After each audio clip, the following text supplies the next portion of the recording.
Welcome back, class, to Wanted, a Just Right Government. We're going to go over a little bit of the Articles of Confederation real briefly, see what you got or remember, and how that leads us right into the Constitution that we all have today that set up the United States of America. So you're going to need to open up this document called Wanted, a Just Right Government. Make sure that you've got it with you.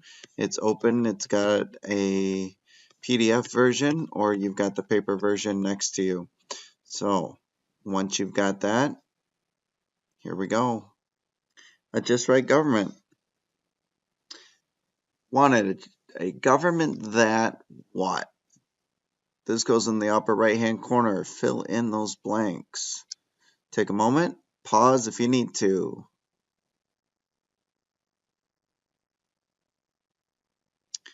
We hold these truths to be self-evident that all men are created equal, that they are endowed by their Creator with certain unalienable rights, that among these are life, liberty, and the pursuit of happiness. The first line of the preamble to the Constitution. If we look at this a little closely, you'll understand how this all works. That to secure these rights, governments are instituted among men deriving their just powers from the consent of the governed. That whenever any form of government becomes destructive of these ends, it is the right of the people to alter or abolish it and to institute a new government. Hopefully you already understand what these means, that to secure these rights of the individual rights that they were just talking about, the life, liberty, and the pursuit of happiness. The powers come from the governed, the people who vote and agree to these things. If it is destructive, they can put in a new government, and that is the Constitution that we currently have. The first attempt, these articles ain't working. Use these words to fill in the blanks under that. Go ahead and pause here.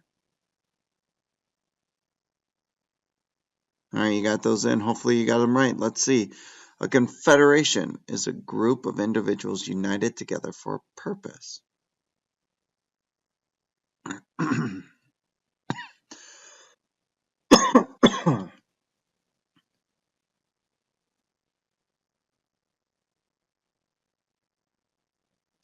This is great, but what did people like about the Articles of Confederation? There were some definite positives to it. The states get to keep their power and their independence that they had lost with the king. Remember, they had lost a lot of their proprietary and royal colonies because the king kept influencing more and more power upon them, and they didn't like that. So they felt that the states needed to keep their power and independence. No government was telling the states what to do. Congress had the power to create a military and protect everyone all together. But yeah, well, like any writing, there's always something that's wrong. But they had no way to enforce their laws. There was no military force or police force. That meant the states could ignore the laws. If there was no enforcing, then there was no way or no reason to follow them. Congress did not have the power to collect taxes, to pay for the military, so it was all on the states, but who wants to pay for somebody else's military? The articles could only be changed if all of the states agreed. Try getting 13 people to agree on one single restaurant. Now try and get them to agree on one law.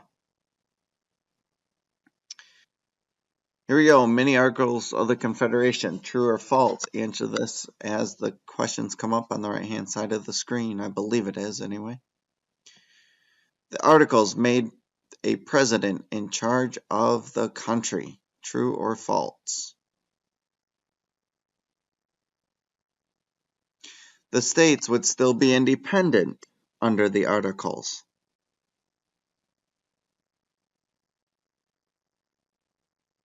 The articles were easy to change.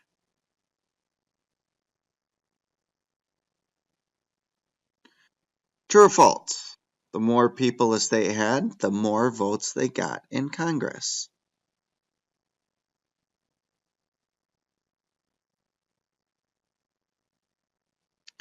True or false? Congress did not have the power to collect taxes. 6. True or false? Congress could pass laws that the states had to follow.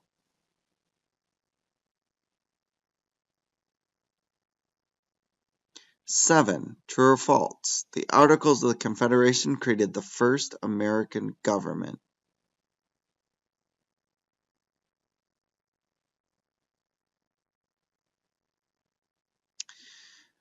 Obviously, there were some problems, even though there were some strengths with it, is they realized they wanted a small government, but it was just way too small.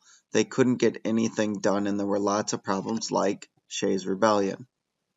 So there was trouble in paradise. Without a strong government, there were,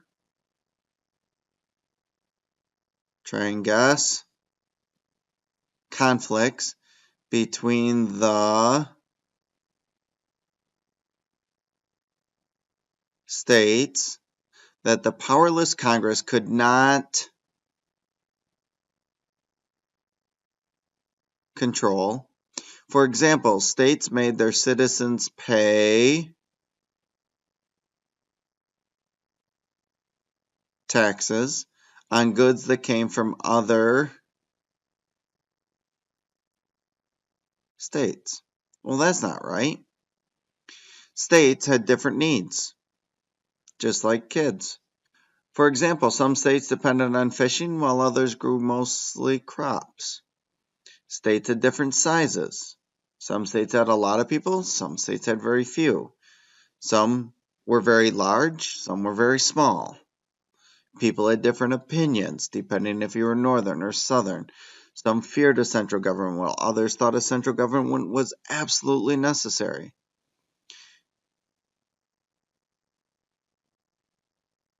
This kind of sounds like our country today a little bit. Oh, how things have not changed. There were problems among the states. Another mini quiz. Here we go. True or false? Number 1. Everybody thought the central government should have more power. True or false? True or false?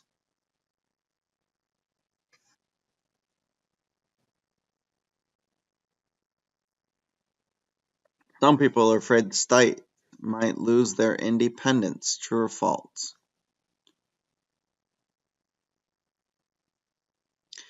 Different states had different needs for the government to meet.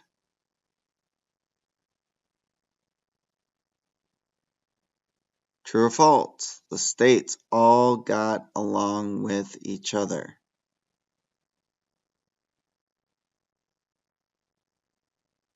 The government created by the Articles of Confederation had everything under control between the states. Everything was perfect.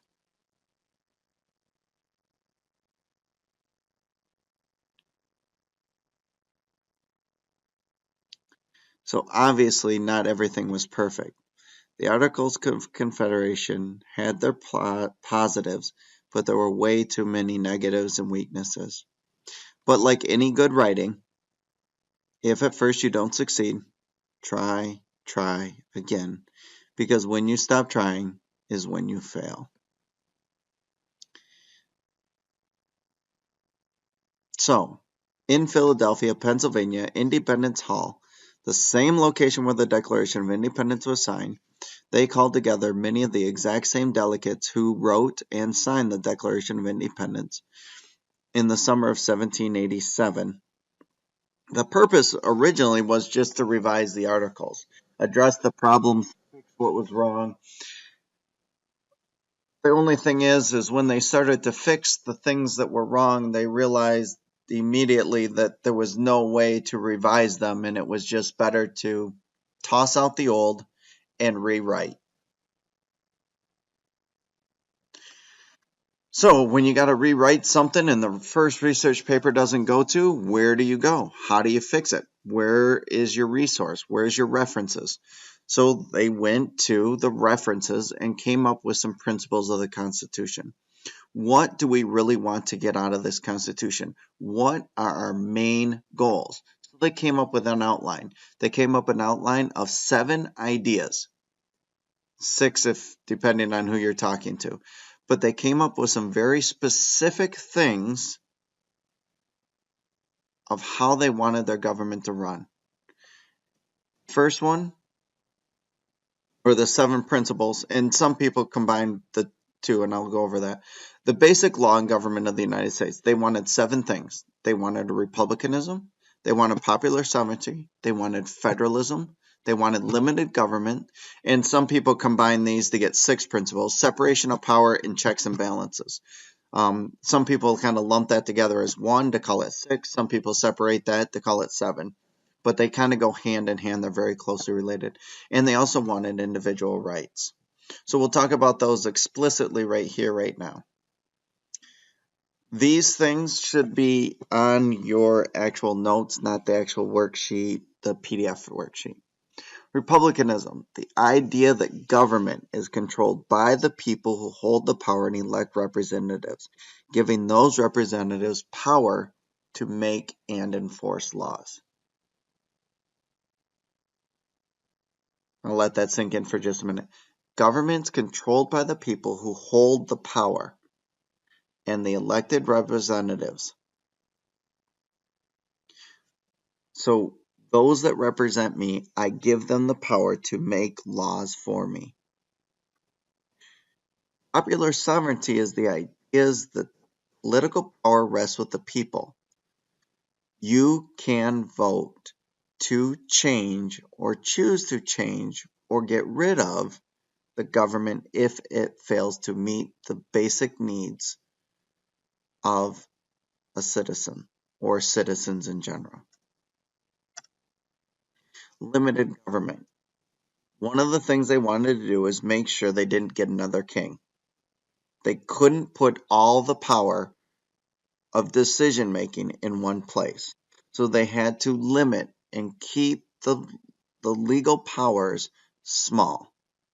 So everyone, including all authority figures, must obey the law. There's nobody above it, like the king thought he was above all laws. They wanted checks and balances and separation of power. They wanted each branch of the government to share its power and check the other 2. So that's the checks and balances, and the fact that they were separated, that you couldn't make a law and uphold it at the same time. Somebody else had to take on that responsibility. Somebody else had to enforce it and then double check and then have consequences for breaking those laws. So it literally prevents any branch of government from becoming too powerful because there's a separate process of the lawmaking body. So the executive branch carries out the laws. They're the ones who kind of enforce it. You have the legislative branch that makes the laws. In our government, we have 2 parts to our legislative branch. We call it the House of Reps and the Senate. In Great Britain, it's called the House of Commons. And I lost the other one. I'm sorry. Very similar to our Senate, and that is called Parliament, where we call ours Congress. The judicial branch interprets the laws. That is our Supreme Court. The other piece is federalism. They still needed to keep that states' rights piece together. So that distribution of the power between the federal and the states' rights. So they designed and explicitly said, here are the federal powers, here are the state powers, and some of those powers are shared. So that they have ability to do enough things to fix the weakness of the Constitution or the Articles of Confederation, but yet at the same time keep the states' rights, which was really important because of what we just went through with the Revolutionary War. We needed those provisions for individual rights because during the Revolutionary War, all those times leading up to it, there was a major problem with those issues of individual rights being taken away. They wanted their freedoms. They didn't want it imposed upon by the government. So they wanted to be able to pursue their goals and dreams. That's what the pursuit of happiness is your goals and dreams, not just, oh, I feel like doing this today. It makes me happy, so you have to defend my rights. It's you have to set goals, dream about it, and whatever is necessary for you to achieve those goals and dreams is an individual right, not I just want to take a nap in class. It's my individual right. That's not, it will make me happy. That's not what pursuit of happiness means. Pause here and pull out your notes. Oh, you know me. You know our founding fathers, maybe, not really, but they had to have gotten their ideas from somewhere. You don't sit in a stuffy room and just come up with ideas like this right off the top of your head. Most of these things they've been kicked around before. The Constitution was nothing more, it was just plagiarized. The whole document is plagiarized, and not once did they cite their sources. So if a language arts teacher was back then grading this paper, they'd probably fail it because they plagiarized. So let's help them out, and we're going to cite their sources. So, republicanism. Where did they get the ideas of republicanism? They got it from the ancient Greeks in Athens, who came up with the idea of democracy, that the people would be represented by others. Rousseau also had that idea of that it is an agreement, and that agreement comes with I agree to give up certain rights to people in power who are going to help me out in that way and take care of my rights. Popular sovereignty was also part of the ancient Greeks and ancient Rome's, where you've got the representative democracy and you can dissolve it if it is not meeting not meeting the needs of the people. Limited government comes from the Magna Carta. It also comes from Rousseau and the Mayflower Compact. Checks and balances, those ideas and the separation of power came out of Montesquieu along with the Magna Carta, which also divided power between the king and parliament. Federalism. Literally anything you can think of that the colonists had an argument with the king, of that representation piece, and they're not local control of it, that they wanted the states to have certain rights, could be part of that whole federalism thing. The Articles of Confederation is another good source of that federalism, where they realized that the states had to have power, but so did the federal government. And that's why they added more power to the federal government, because they realized there needed to be some power there, but also power with the states. And that is still playing out even today as I speak, this whole struggle between states' rights and federal rights. Individual rights. Individual rights came out of a whole bunch of different places. The Magna Carta, the Mayflower Compact, English Bill of Rights, Locke, Rousseau, Cato's Letters, Common Sense from Thomas Paine. Everybody talked about what the rights, natural rights of people should be. How should government serve the people, not how people should serve the government. So, we start going. Here are some of the problems they came into. First, we want to separate power, but how are we going to do it? Well, with the Articles of Confederation, it was one vote per state. They realized that wasn't enough and that wasn't going to work. They also needed to separate the powers. So the bigger states proposed that they should get more votes.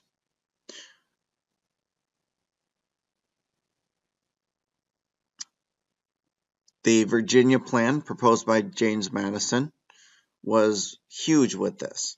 They wanted it to be bicameral, like Parliament in the House of Commons and the House of Lords. Oh, that's what I was forgetting. In Great Britain, they like that. They like the fact that one balanced the others.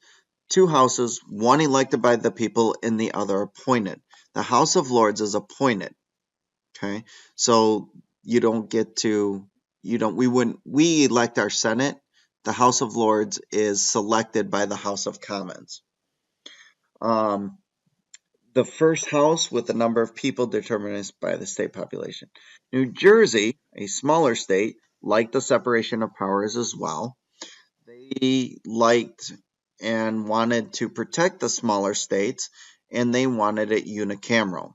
unicameral, meaning that there was only one house, and each state had the same number of votes. So that would keep the large states from making too many, using their power to basically out-talk or silence the smaller states because their votes really wouldn't matter. So this debate goes on and on and on and on and on between the Virginia plan and the New Jersey plan, and we get what we call the Great Compromise. The Great Compromise really kind of blended the two to what we have now. We have the three branches of government. They add in the Virginia plan with the checks and balances. We take the bicameral, which is the two houses, and then we take pieces of the Virginia plan and the New Jersey plan together. So because there's two houses, we can have two ways of getting people in there. Because of the republicanism, both are elected. So the Virginia plan with the big states, more reps via the population, is our House of Representatives because they represent the individual people. The Senate is like the states. Senate S, states S. There will be one representative. I'm sorry, there's the same number of representatives to the Senate. So that's 2 representatives in the Senate for each state.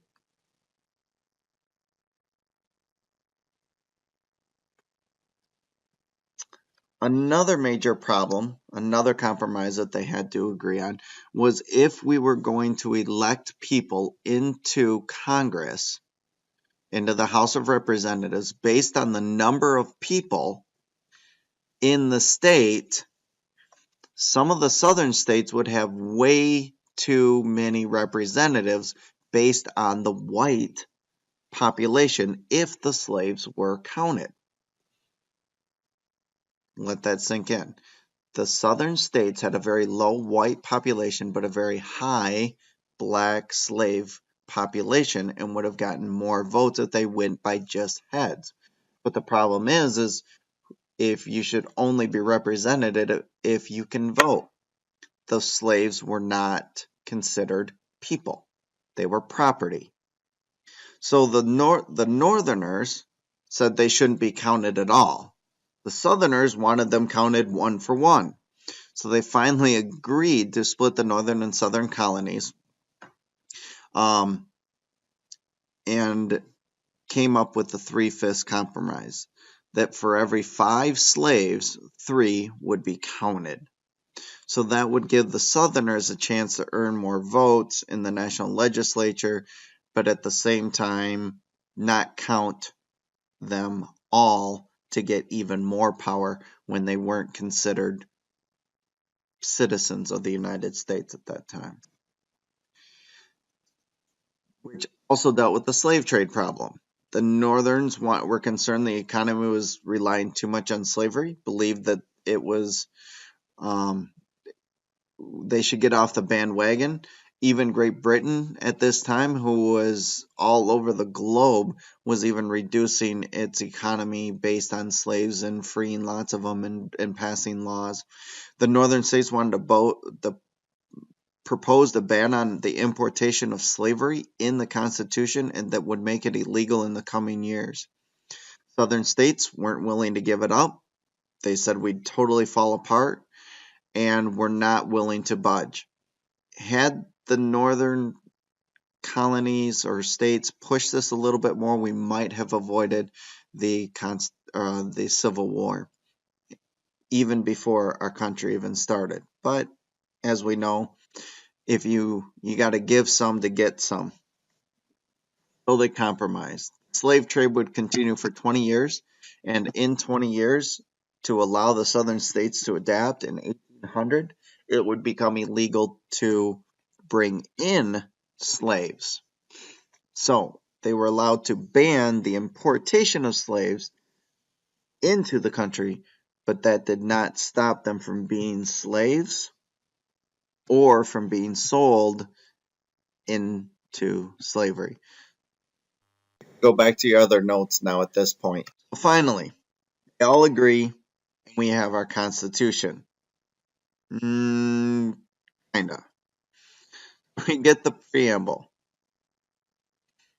We, the people of the United States, in order to form a more perfect union, establish justice, ensure domestic tranquility, provide the common defense, promote the general welfare, and secure the blessings of liberty to ourselves, our posterity, do ordain and establish this Constitution for the United States of America. We're going to keep the peace with each other. We're going to protect each other. We're going to make sure everybody's got their life, liberty, pursuit of happiness for now and forever in the US of A. So let's take a look at this real quick. What did they write? There was only 7 parts to it.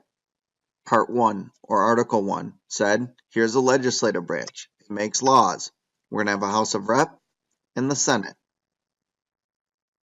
Article 2 was all about the executive branch and what the executive branch could do and how it carried out its laws.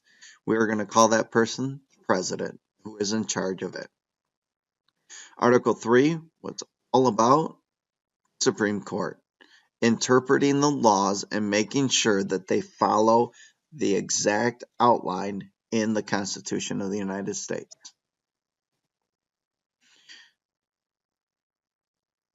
Each one of them specifically outlines how they can check and balance each other. Article 4, there's 4 parts. First part, states must honor the laws of other states. 2, citizens are entitled the privilege of other states. When you go there, you get the benefits of that state, even if you're not from that state. And criminals will be returned to the state where they did it. You cannot harbor or keep criminals safe from another state. 3, new states can be admitted, but states cannot separate or join together. So the Upper Peninsula cannot separate from Michigan, and North Carolina and South Carolina cannot join. There will be a Republican form of government in each of those states, and they will protect each other from both exterior and interior threats. They tried to eliminate slavery here to make the states all agree that they would eliminate slavery, but in order to get people or the writers to agree to the Constitution, they had to line item that out. Quick quiz. Did the Articles of Confederation require states to treat other states and citizens the same as their own? No, they did not. The Constitution can be changed with an amendment. Article 5. Oh my gosh, we're like almost all the way done with the entire Constitution. Article 5 just says, hey, if we want to change it, Congress has to approve the bill by 2/3, and then it goes to every single state legislative branch, and as long as 3/4 of the state legislatures approve, then it passes.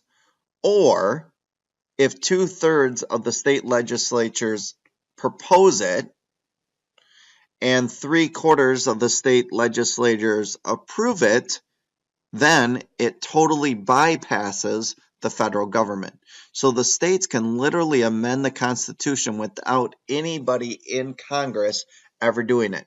This has never ever happened before except the 21st Amendment, which overrode the 18th Amendment, which the 18th Amendment was prohibition, banning all alcohol sales and consumption in public places.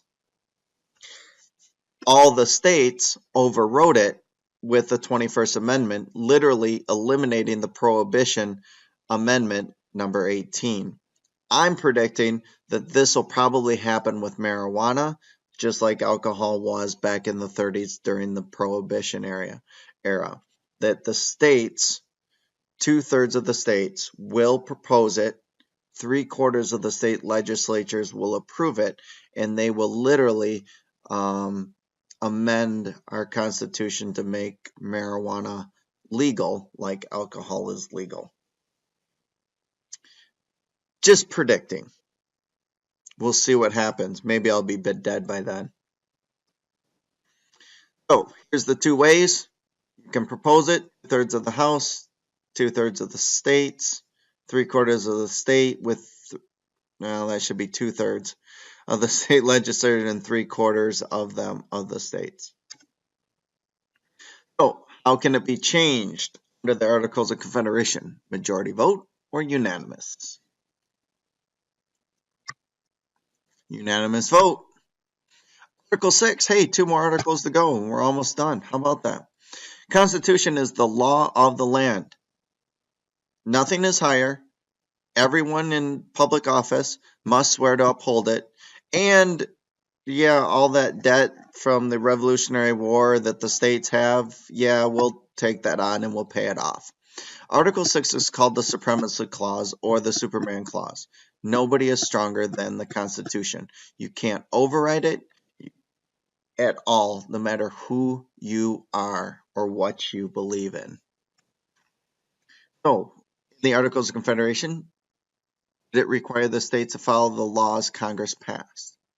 How well did you remember this? Yes? No? Maybe so? I hope you said no. Article 7, last article in the Constitution. And it said, to approve this, yeah, we don't need all 13 of you, we just need 9 of you.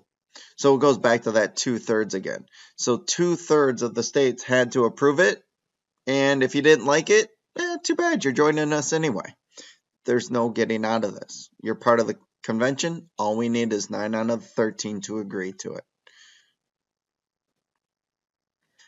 Articles of Confederation had to be approved by all states involved. How many states were involved with the Articles of Confederation? I hope you. So many people wouldn't ratify the Constitution without guaranteed rights from then on and into the future. So there's a little bit of debate, and we'll talk a little bit about that here. But first, let's talk about the people who actually did all the hard work writing this wonderful piece of literature without any citations. James Madison. James Madison was part of the Virginia Plan. He wanted the bigger, or protect the bigger states, and was all about bicameral stuff. Roger Sherman was from Connecticut. He proposed the Great Compromise with the 2 houses. William Patterson from New Jersey proposed the New Jersey Plan, wanted to protect the smaller states, came up with the judiciary system, and was all about a 1 house, not 2 houses. Alexander Hamilton, yes, the very Hamilton for the plays. He was a supporter of the strong, very strong national government. He was all about supporting the Constitution and came up with the idea of the Bank of the United States. George Washington favored the strong central government, became the first president because of his leadership in this Congress, and he made policies kind of like Hamilton. He liked the strong central government. Edmund Randolph was very outspoken Virginian with Washington.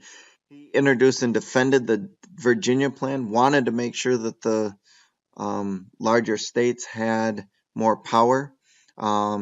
Eventually had to compromise, and we'll see a lot of that throughout American history as that compromise.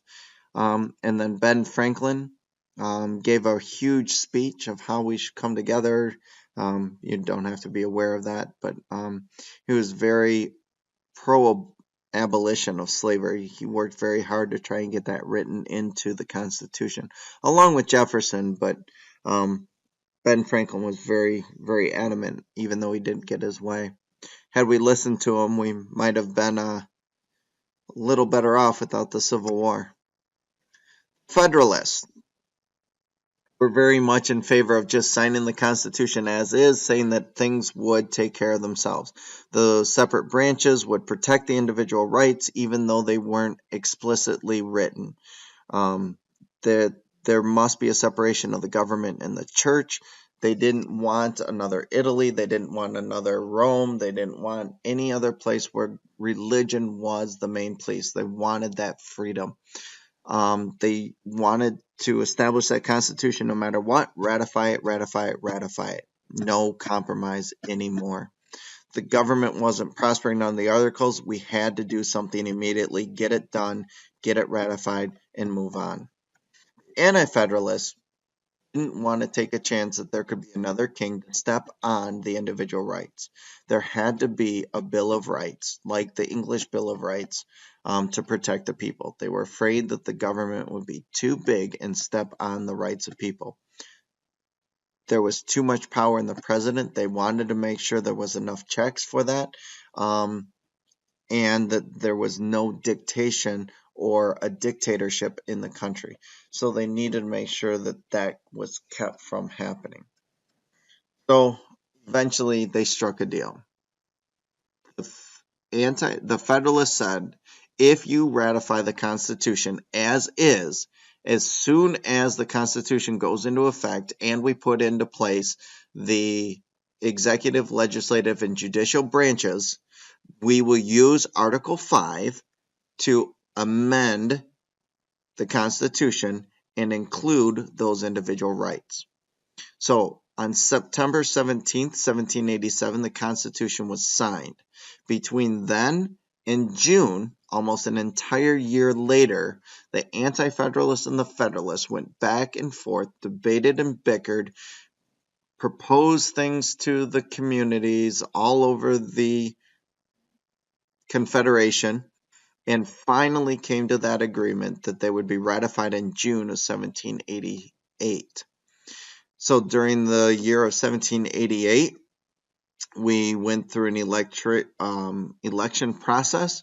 There was very few candidates, and eventually Washington was elected with the Electoral College votes. So every person votes, whatever the majority of your state votes, even if that's by one vote, all of the votes for that person who won in that state, each of the representatives in that state casts one vote.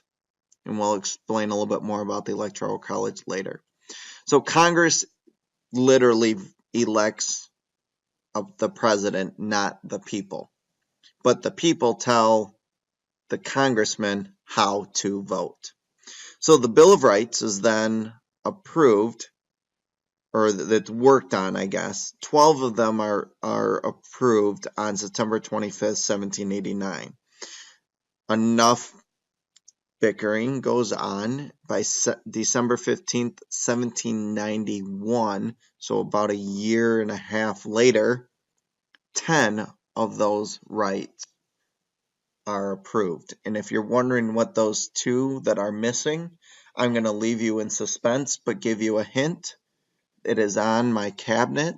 There is the original Bill of Rights with all 12. If you're interested, and if you can tell me what extra one is, I'll understand that you actually took the time and were curious. That's it for now. I hope this wasn't too long. Articles.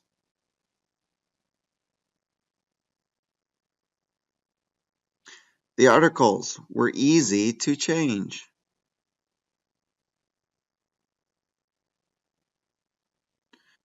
True or false?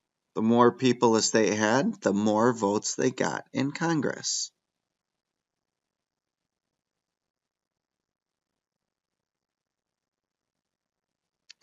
True or false?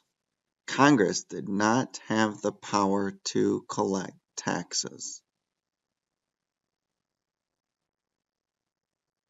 6. True or false? Congress could pass laws that the states had to follow.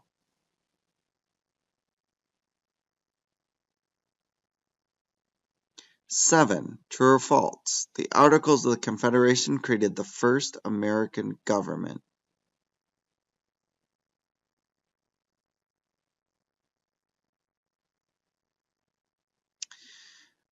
Obviously, there were some problems, even though. All right, you got those in. Hopefully, you got them right. Let's see. A confederation is a group of individuals united together for a purpose.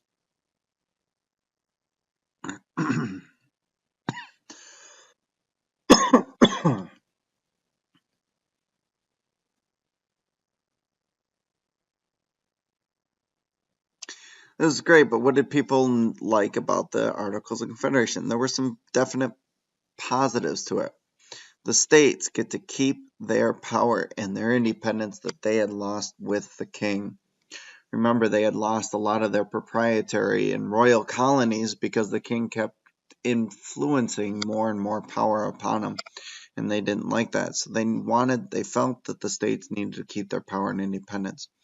No government was telling the states what to do. Congress had the power to create a military and protect everyone all together. But yeah, well, like any writing, there's always something that's wrong.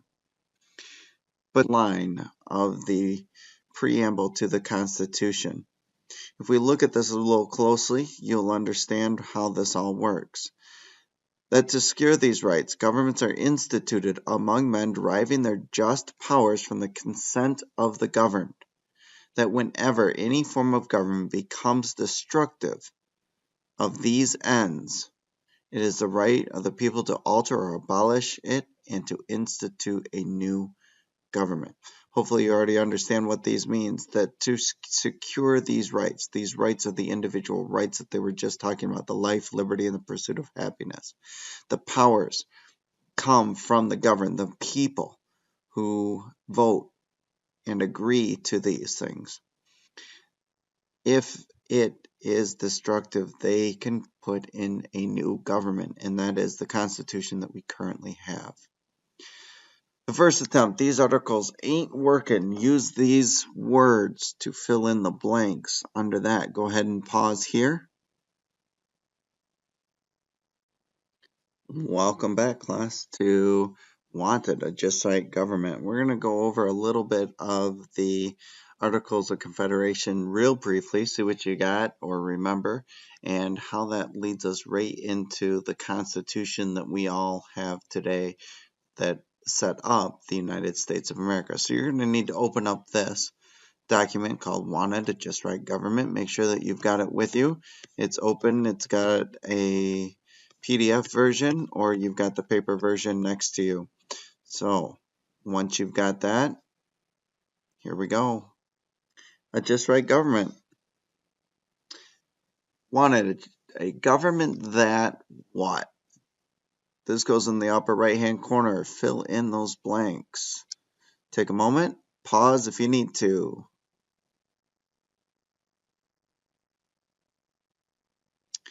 We hold these truths to be self-evident that all men are created equal, that they are endowed by their Creator with certain unalienable rights, that among these are life, liberty, and the pursuit of happiness.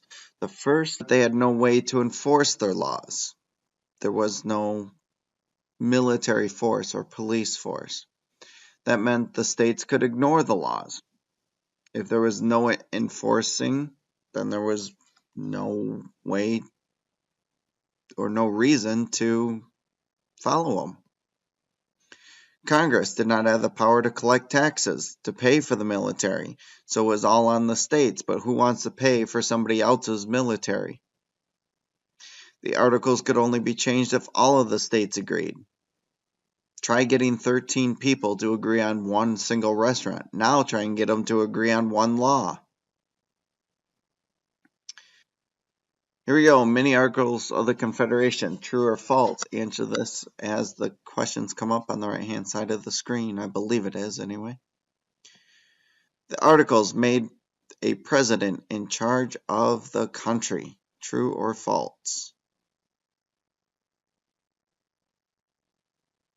The states would still be independent under the articles.